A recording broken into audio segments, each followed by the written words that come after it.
참 예수님, 네, 12여일간 본당 교우 30여 명과 함께 로마와 이태리 성지순례를 다녀왔습니다. 좀 빡빡하고 어려운 일정이었지만 탈 없이 잘 다녀와서 감사합니다. 성지순례를 가게 되면 많은 분들이 그런 이야기를 합니다. 막연하게 알고 있던 우리들의 신앙, 또 긴가 민가 과연 그럴까 하는 어떤 그러한 이 내용들이 현장에 가서 다시 확인을 하고 또 그리고 같이 기도하면서 내 신앙에 대한 내용들이 확실하게 좀 정리가 되는 것 같고 또 확신이 선다라는 이제 그런 말씀들을 해 주십니다. 아마도 우리들이 성지순례 갈 때의 그런 마음가짐이 단순히 이름난 곳에 가서 잠시 기도하고 그리고 사진 찍고 그렇게 오는 게 아니라 정말 내 안에 내적인 어떤 신앙에 대한 새로운 쇄신과 그리고 내 신앙에 대한 감사의 마음 함께하는 그런 여정이 되었으면 참 좋겠습니다. 저 개인적으로는 오랜 기간 동안에 사제생활 전반에 걸친 그런 회상과 또 새로운 다짐을 하는 좋은 계기였던 것 같습니다. 오늘은 2563년 되는 부처님 오신 날이기도 합니다. 불교계에서 그래도 유명한 명진 스님이라고 계십니다. 중생이 아프면 부처도 아프다라는 그런 책으로도 유명하고 교계 내의 그런 이 비리에 대해서 굉장히 비판적인 시각을 보였던 그런 스님입니다. 봉원사에도 잠시 좀 주지로 근무하시기도 하셨습니다. 그 스님께서 부처님 오신 날 이런 칼럼을 쓰신 적이 있어요. 불교와 기독교의 차이점은 무엇일까? 그분은 그렇게 얘기를 합니다. 기독교는 믿음의 종교이고 불교는 수행의 종교다. 그래서 불교는 끊임없는 물음을 통해서 자신을 끊임없이 비우고 또 깨달음을 향해서 수행해 나가는 그런 종교인데 비해서 기독교는 예수 그리스도라는 어떤 절대적인 존재에 대한 무조건적인 신뢰와 믿음을 통해서 자기 인생의 그런 길을 이제 찾아 나가는 그런 종교다라고 그렇게 표현을 하셨습니다. 제 개인적으로는 그렇게 이 말씀을 드리고 싶습니다. 불교는 비움의 종교이다. 끊임없이 내 안에 있는 욕심과 또 갈등들 이 모든 것들을 다 완전히 없어질 때까지 비워내는 작업을 끊임없이 해 나가는 그런 종교인데 비해서 그리스도교는 어쩌면 비움과 동시에 채움의 종교이다. 그래서 내 안에 있는 온갖 그런 부정적인 것들을 다 비워내고 그 자리에 그리스도의 그런 향기로 채워나가는 그러한 작업을 하는 게 이 가톨릭 교회의 영성의 근본적인 그런 방향이라고 그렇게 말씀드릴 수 있습니다. 저 개인적으로는 그렇게 생각을 합니다. 불교 책들을 이렇게 보면 굉장히 공감하는 것 같고 역시 우리들의 이 피 속에는 불교적인 그런 요소들이 많이 흘러서 그렇게 거부감 없이 그렇게 자연스럽게 이렇게 받아들여지는 걸 이렇게 보면서 역시 불교는 우리 민족의 하나의 근간을 이루는 그런 종교다라고 말씀드릴 수가 있는데 근데 이 부처님의 가르침은 그런데 실제 해나가는 거 보면 남의 어디 점이나 봐주고 부적 써주고 하고 이런 좀 샤머니즘적인 부처님의 가르침하고는 전혀 상관없는 그런 거에 그냥 열심히 갖다가 돈 바치고 그냥 이러고 있는 모습들이 좀 안타깝다 싶은데 좀 부처님 가르침에 정말 충실한 그런 종교로 좀 거듭났으면 한다는 그런 아쉬움은 가지고 있습니다. 하여튼 이 불교의 그런 이 가르침 중에 좀 샤머니즘적인 어떤 그런 무슨 맨날 복이나 빌어주는 그런 부분은 좀 빼줬으면 좋겠다라는 그런 생각을 해봅니다. 근데 신부들도 별 수 없는 게요. 어떤 신부님이 그런 말씀을 하셨다고 그러는데,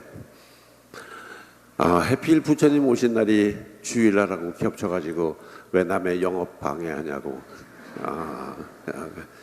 그랬다 그러는데, 부처님 뜻하고는 상관없이 음력설로 그냥 음력으로 해나가는 그런 날짜니까 그냥 웃자고 하는 이 소리입니다.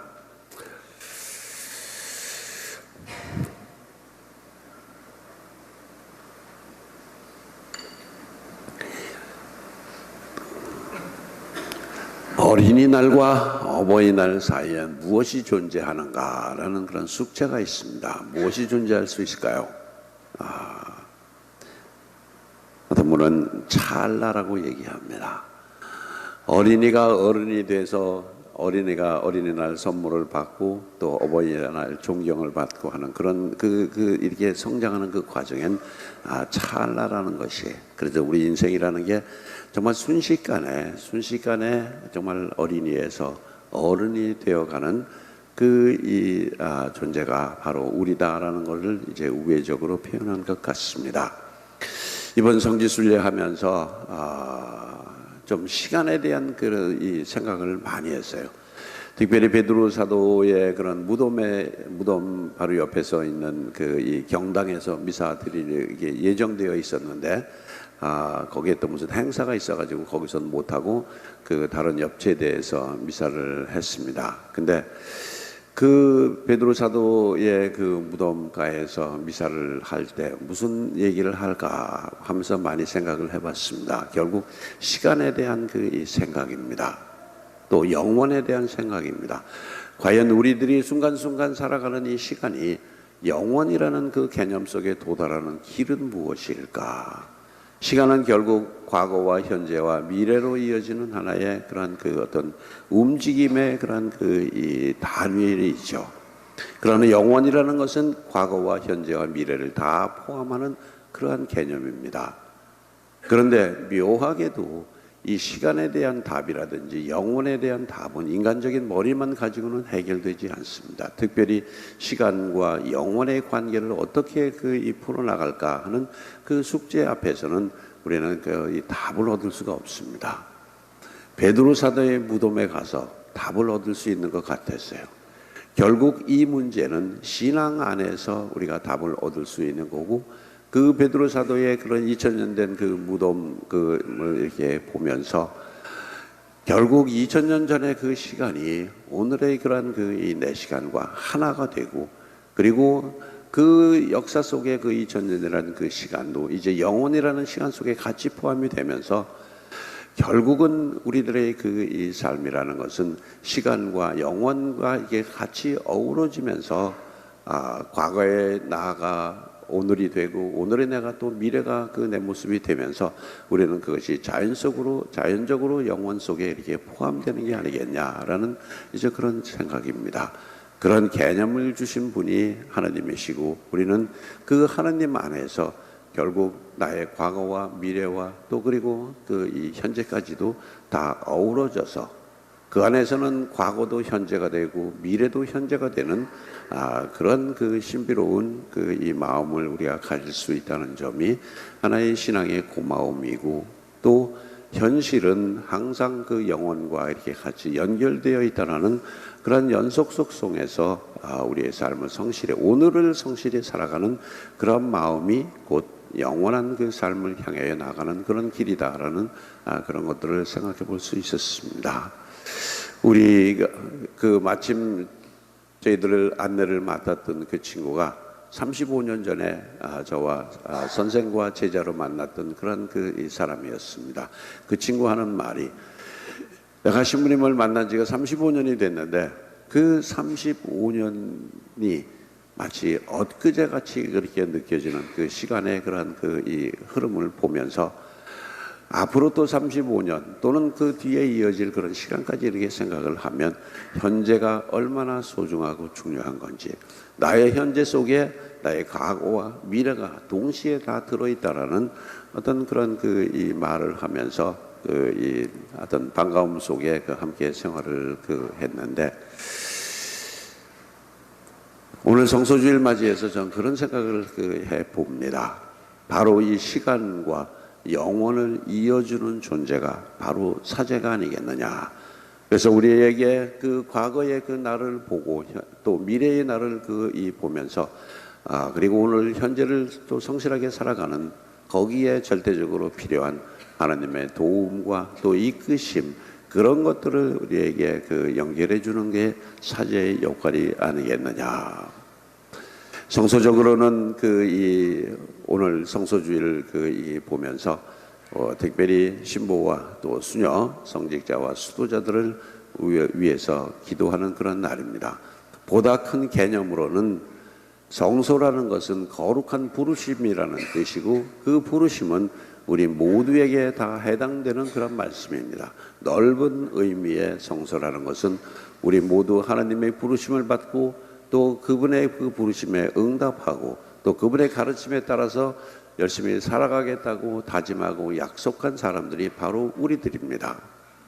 그래서 우리는 평신도를 13번째 제자들이다라고 그렇게 표현하기도 합니다. 그러나 오늘은 특별히 이런 성소주일이라는 그런 제목을 붙여서 하는 이 특별한 취지는 정말 하나님의 부르심을 받고 또 그 부르심에 기꺼이 응답한 그러한 성직자, 수도자들을 위해서 좀 더 기도하고 그들이 본래 자기들이 맡은 그런 소명을 정말 기쁜 마음으로 또 십자가라면 그것을 기쁘게 지고 갈 수 있는 힘과 용기를 청하고 기도를 청하는 그런 날이기도 합니다. 사제란 우리가 이렇게 정의를 합니다. 저 개인적으로 말씀드린 것처럼 시간과 영혼을 이어주는 하나의 중간 존재가 바로 사제다라고 합니다만, 그 사제는 결국 히브리서에 나오는 그 말씀처럼 하나님 백성 가운데서 특별히 그런 선택을 받고 그리고 그분의 그런 부르심에 정말 기꺼이 응답하면서 자기를 희생하기로 다짐한 그런 존재들입니다. 특별한 존재들이죠. 그런데 그도 인간적인 약점이 있기에, 부족함이 많은 인간이기에, 죄 많은 사람이기에 그를 위해서 우리가 스스로도 제사를 드려야 하고 또 많은 이의 도움과 기도가 필요한 그런 존재라고 이야기를 합니다. 이번에 저희들 안내를 해줬던 그 친구는 신부가 바로 이제 부제가 되기 직전에 이제 신학교를 그만둔 그런 친구입니다. 근데 아쉬움이 참 많은지 얼마나 신부다운 얘기를 그렇게 많이 하는지, 신부들이 할 수 없는 그 얘기들을 너무나도 아주 자연스럽게 정말 알아듣기 쉽게 그렇게 표현을 하는데 참 놀랐어요. 그래서 웬만한 신부들 정말 찜쪄 먹을 정도로 그렇게 아주 이 영성적으로도 굉장히 깊고 또 그런 이 어떤 성지 순례를 통해서 많은 그런 체험을 통해서 그런지 정말 알아듣기 쉽게 우리들의 그런 신앙에 대한 그 부분들을 풀어나가는데 참 놀랐습니다.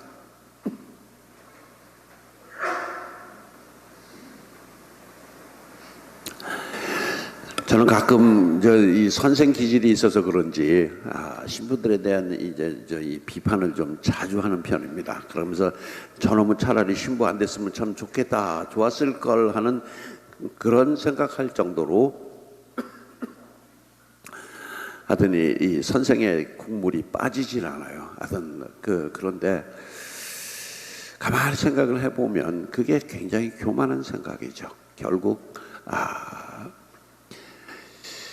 사제라는 거는, 신부라는 거는 어느 순간에 정말 하나님이 이 부르셨던 어떤 부르심을 받고 내가 거기에 나의 모든 것을 다 바치겠다고 하나님께 약속하고 주님으로부터 기름을 바르고 또 성령을 받은 그런 특별한 인물인 것만은 우리가 부인할 수 없습니다.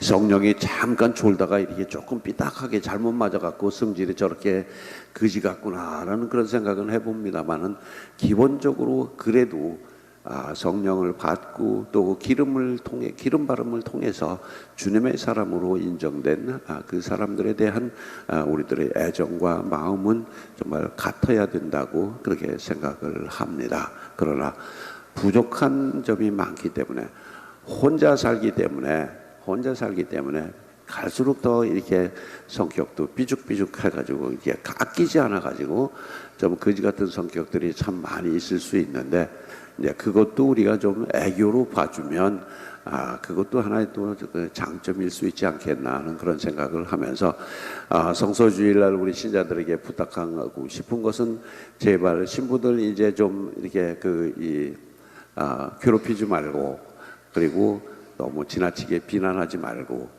내 입맛에 안 맞는다고 그래가지고 저 신부가 좋은 신부다 뭐 나쁜 신부다 그거 아니고 그 사람은 그 사람대로 나름대로 그 하나님 속에서 자기 인생을 살고 또 우리가 함께 살아가면서 이런 것이 또 우리에게 좋다라는 점을 하나님께 전하는 그런 분이니까 우리가 애정을 가지고 그분들을 위해서 기도하는 마음이 필요하리라고 이렇게 봅니다. 우리는 모두 하나님의 부르심을 받고 그 중에서 특별히 또 특별한 일을 하도록 부름받은 사람들이 성직자와 수도자들이고 그들은 우리를 정말 현재의 이 시간 속에서 우리를 영원의 세계로 이끌어주는 그런 중간자 역할을 하면서 우리에게 그런 하나님의 그 사랑과 또 하나님의 평화를 전해주는 그러한 위로를 전해주는 그러한 존재가 바로 사제임을 감사하면서 우리에게 이런 사제라는 그런 이 중간자를 전해주신 정해주신 하나님께 감사하는 마음으로 오늘 보냈으면 좋겠습니다. 아멘.